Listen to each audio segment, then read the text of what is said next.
I've been told you were asked to leave. Why are you still sitting here? I'm waiting to order. I haven't broken any law. Don't play games with me.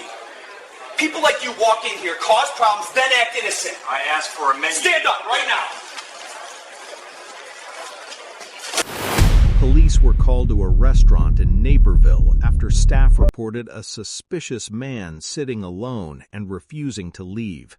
When Officer Blake Rigsby arrived, he immediately sided with the employees and began ordering the man out of the restaurant. Customers started recording as the confrontation escalated. What the staff didn't know, and what the officer never bothered to ask, was that the man they were threatening to arrest was the owner of the restaurant they were standing in. Before we break down exactly what happened inside that restaurant, make sure you subscribe to the channel so you don't miss the rest of this story. Because what started as a simple visit quickly turned into a confrontation that would later lead to a $5.6 million lawsuit. 2 hours earlier, Sterling Covington, a 42-year-old restaurant entrepreneur, walked into Iron Vale Kitchen in downtown Naperville, Illinois. Covington wasn't just another customer. He was the founder and owner of Iron Vale Kitchen, a growing restaurant chain with multiple locations across the Midwest. But the staff working that night had never met him. For the past 2 years, Covington had been living in Spain with his wife and children while expanding the company internationally. During that time, day-to-day operations in the United States were handled by regional leadership. A month earlier, the Naperville location had gone through a full staffing change: new servers, new hosts, new management. Covington decided to stop by unannounced to see how the new team treated customers when they didn't realize the owner was watching. At first, he simply took a seat at a table near the front window. That's when Kaylee Thomas, the hostess working the front counter, noticed him. She watched him for a few seconds before walking over, arms folded. "You waiting for someone?" she asked. Her tone wasn't welcoming. Covington looked up calmly. "No, just looking at the menu." Kaylee didn't hand him one. Instead, she glanced around the room like she was already irritated. "You've been sitting here a while," she said. "You need to order something." "I just sat down," Covington replied. Kaylee sighed loudly. "Well, people don't usually just sit here unless they're actually eating." Several nearby customers looked up at the comment. Covington remained calm. "That's usually how restaurants work." Kaylee's expression hardened. "I'm just saying we've had problems with people coming in here and hanging around." The implication was obvious. Covington noticed it immediately. He had seen this kind of treatment before, but he stayed seated. "Then bring me a menu," he said. Kaylee didn't move. Instead, she turned and walked straight to the manager's station. Moments later, Dustin Grady came walking over with the same irritated expression. Kaylee pointed toward Covington while whispering something to him. Grady stepped up to the table. "Sir, my staff says you've been asked to leave." Covington frowned slightly. "No one asked me to leave." Grady shrugged. "Well, I'm asking now." Several customers nearby were already watching. Covington leaned back in his chair. "On what grounds?" Grady crossed his arms. "You're making people uncomfortable." The tension inside the restaurant started to build. Covington looked around the room. Other customers were quietly shaking their heads. But Kaylee was already walking back to the counter, and while Grady continued arguing with Covington, she quietly picked up the phone and dialed the police. Kaylee Thomas lowered her voice as she spoke into the phone behind the front counter. "Yeah, we have a man refusing to leave," she told the dispatcher. "He's been asked multiple times." Across the dining room, Sterling Covington was still sitting calmly at the table near the window, while Dustin Grady stood over him with his arms crossed. "You're not listening," Grady said, his voice growing sharper. "You've been asked to leave the restaurant." Covington didn't raise his voice. "You just asked me 30 seconds ago," he replied. "That's enough," Grady snapped. "You're not ordering anything. You're just sitting here." Several customers nearby were openly watching now. One man at another table spoke up. He literally just got here, the customer said. Grady turned toward him immediately. Sir, this doesn't involve you. Covington remained seated. I asked for a menu, he said calmly. Your hostess refused. Grady scoffed. Because you're not here to eat. That comment drew a few uncomfortable looks from nearby tables. Covington studied the manager for a moment. And how exactly did you reach that conclusion? He asked. Grady didn't answer directly. Instead, he leaned closer. You're loitering. This is private property. Covington glanced toward the front counter where Kaylee was now pretending to organize receipts while watching the situation. You call the police? He asked. Grady didn't deny it. If you won't leave, yeah. Covington let out a quiet breath and leaned back again in his chair. More customers had their phones out now. The tension inside the restaurant was growing. Interesting approach to customer service, Covington said. Grady rolled his eyes. You're not a customer. Before Covington could respond, the front door opened. 2 squad cars had pulled up outside. A few seconds later, a uniformed officer stepped into the restaurant. His name was Officer Blake Rigsby. Rigsby had been with the Naperville Police Department for several years and had already built a reputation for escalating situations quickly instead of calming them. He stepped inside and looked around the room. All right, he said loudly, where's the problem? Kaylee immediately pointed across the dining room. Him. Every head in the restaurant turned toward Covington. Rigsby walked straight over without asking any questions. He stopped next to the table and looked down at Covington. You need to stand up, Rigsby said. Covington looked up at him. Excuse me? The staff says you've been told to leave, so stand up and head for the door. Covington stayed seated. I haven't broken any laws. The officer immediately hardened. Listen carefully, the officer said, placing his hand on his duty belt. If the business wants you gone, you leave. That's how this works. Several customers were openly recording now. One woman spoke up. Officer, he wasn't doing anything. Rigsby turned toward her. Ma'am, stay out of it. Then he turned back to Covington. Last chance, stand up. Covington looked directly at the officer. I'm not leaving. Rigsby let out a short laugh. Oh, you're leaving. Then he reached down and grabbed Covington by the arm, and that's when several customers stood up at once. The moment Officer Blake Rigsby grabbed Sterling Covington, several customers stood up from their tables. Phones were already pointed toward the confrontation. Hey, don't grab him like that, one man said from across the dining room. Rigsby didn't even look at him. Sit down, the officer barked. This doesn't involve you. Covington slowly pulled his arm back, freeing himself from the officer's grip. I told you, he said calmly, I'm not leaving. Rigsby took a step closer. Then you're being detained, he replied. The tone of his voice was sharp and hostile. You don't get to sit in here and cause problems after the staff tells you to leave. Covington kept his voice steady. I asked for a menu. That's not what they said, Rigsby snapped. He turned briefly toward Kaylee Thomas and Dustin Grady, who were both watching from near the counter. Is he the one?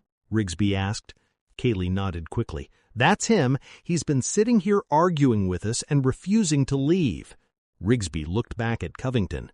See? The officer said. Now stand up. Covington remained seated. You didn't ask what actually happened, he replied. Rigsby laughed again, this time louder. I don't need to, he said. They called us. That means you're the problem. Several customers reacted immediately. That's not true, someone said. He hasn't done anything, another voice added. Rigsby turned toward the room again, visibly irritated. If anyone else wants to interfere, you can leave too. That comment made the room go quiet. Covington watched the officer carefully. You're taking their word without asking a single question, he said. Rigsby leaned forward. Because I already know how this goes, the officer replied. The implication hung in the air. Covington noticed it immediately. You know how what goes? Covington asked. Rigsby didn't answer the question. Instead, he reached for Covington's arm again. "You're done sitting." This time, Covington stood up on his own before the officer could grab him again. The dining room fell silent. Now the two men were standing face to face. Rigsby looked satisfied. "See how easy that was? Now start walking." Covington didn't move. Instead, he reached into his jacket pocket and pulled out his phone. Rigsby frowned. "What are you doing?" "Making a call," Covington replied. Rigsby shook his head. "Nope, you can do that outside." Covington ignored him and started dialing. "Put the phone away," Rigsby ordered. Covington placed the phone to his ear anyway. Across the room, Dustin Grady smirked slightly, clearly expecting the situation to end with Covington being escorted out. But a few seconds later, someone answered on the other end of the call. Covington spoke calmly. "Maribel," he said. The name immediately caught the Deshaun Pritchard's attention from the kitchen doorway. The line cook had stepped out after hearing the raised voices. Covington continued speaking into the phone. "I'm at the Naperville location," he said. Rigsby folded his arms. "Tell whoever that is to come pick you up," the officer said sarcastically. Covington ignored the comment. "I need you to come here," he told the person on the phone. Deshaun stared at him from across the room. The voice, the name, something suddenly clicked in his mind. He had seen that face before, just not in person. In training videos, on corporate emails, in company meetings streamed online. Deshaun's eyes widened.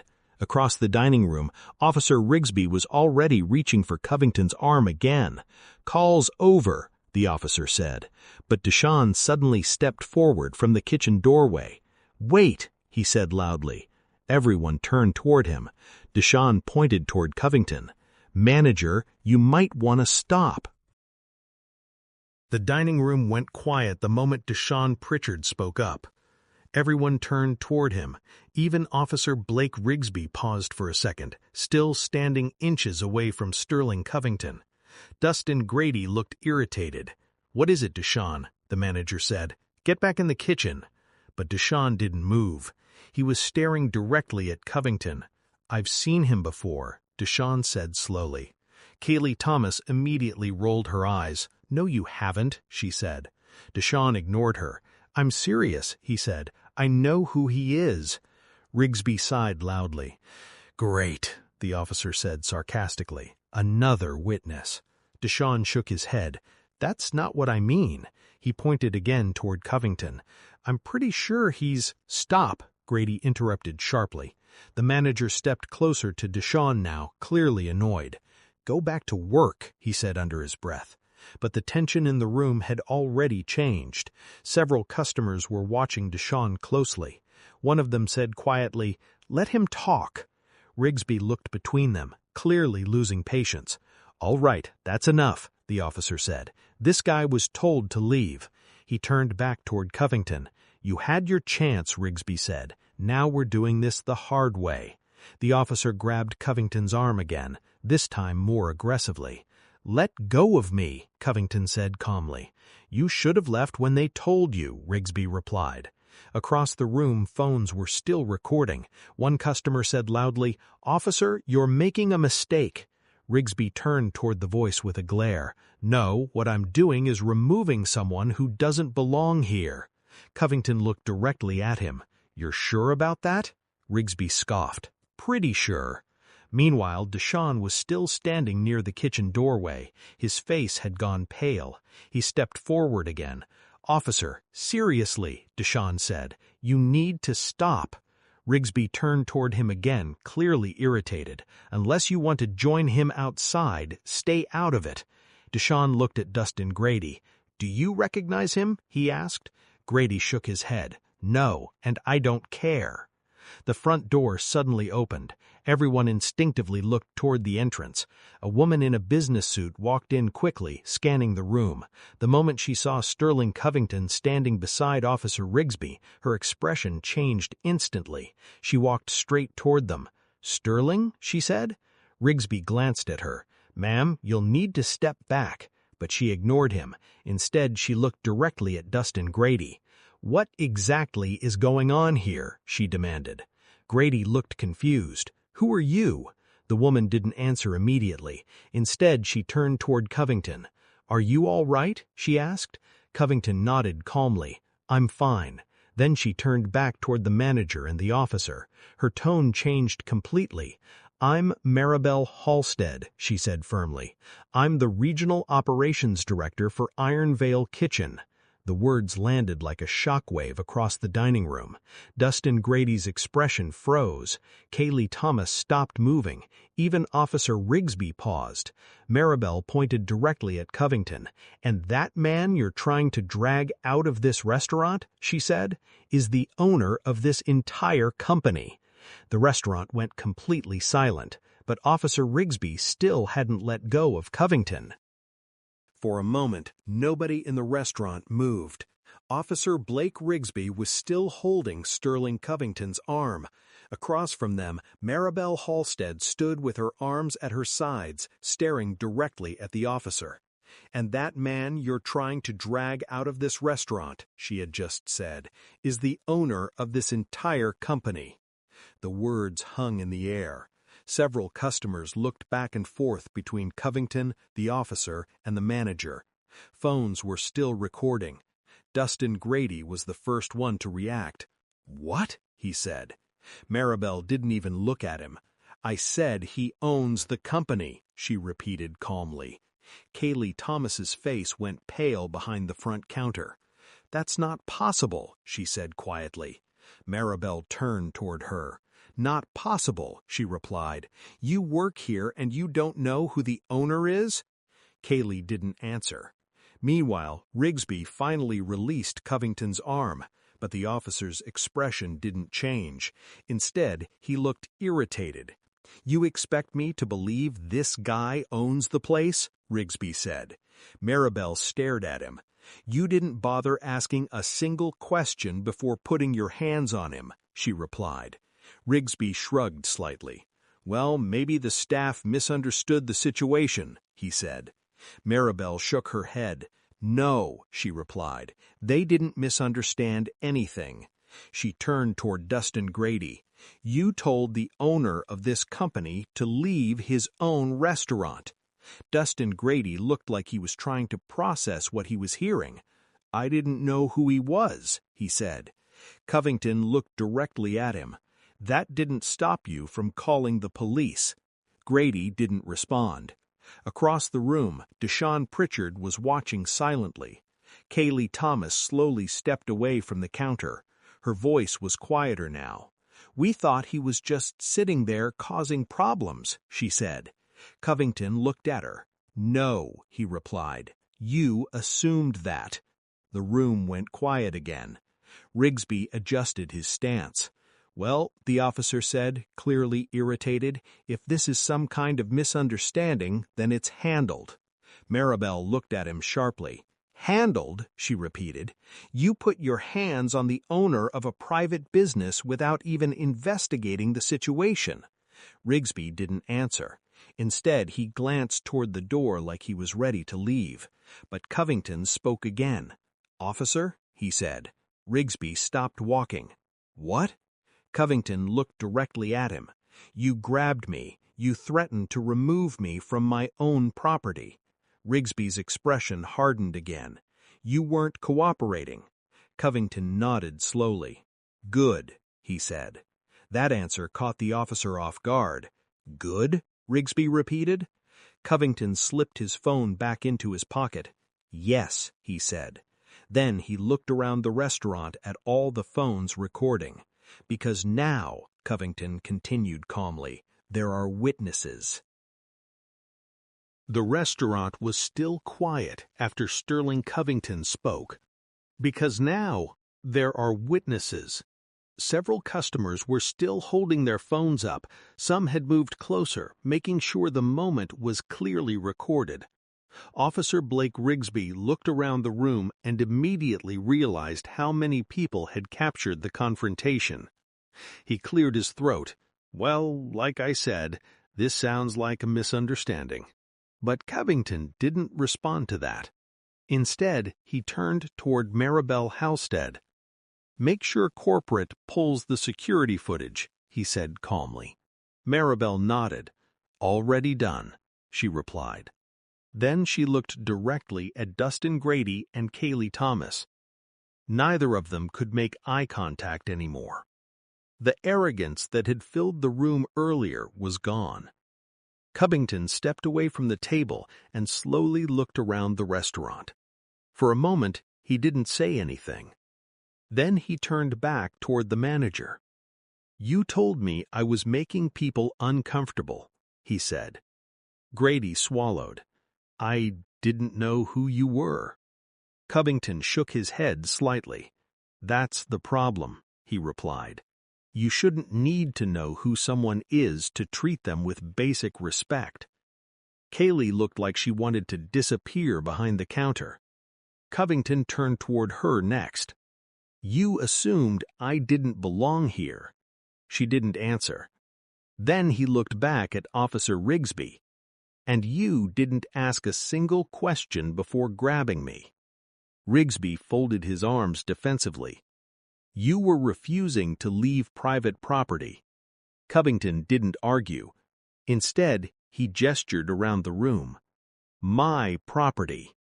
The silence returned. Then Covington looked back at Maribel. "Start the internal review tonight," he said. Maribel nodded. "Understood." That review began immediately. By the next morning, Dustin Grady and Kaylee Thomas were both suspended pending termination, while corporate investigators reviewed security footage and customer recordings. The videos that customers recorded inside the restaurant spread online quickly. Within days, the confrontation between Officer Blake Rigsby and Sterling Covington went viral. Local media picked up the story. Then national outlets started asking questions. Why did staff call the police on a customer who hadn't done anything wrong? Why did an officer immediately assume the man sitting quietly at the table was the problem? And why did it take someone from corporate to arrive before anyone stopped the situation? Soon after, Sterling Covington filed a $5.6 million lawsuit citing unlawful detention, excessive force, and discrimination. The Naperville Police Department opened an internal investigation into Officer Rigsby's conduct. As for Iron Vale Kitchen, Covington later addressed the incident publicly. "No customer should ever walk into one of my restaurants and be treated the way I was treated that night. And if the owner of the company can experience that kind of treatment, imagine what everyday customers go through." The incident forced changes inside the company and raised serious questions about how quickly assumptions can escalate into something much bigger. And for everyone involved that night, the consequences were only just beginning. If you want to see more real stories like this, stories where the truth eventually catches up with people who abuse their authority, make sure you subscribe to the channel, because every week we break down cases just like this one, and the next story might be even more unbelievable than this.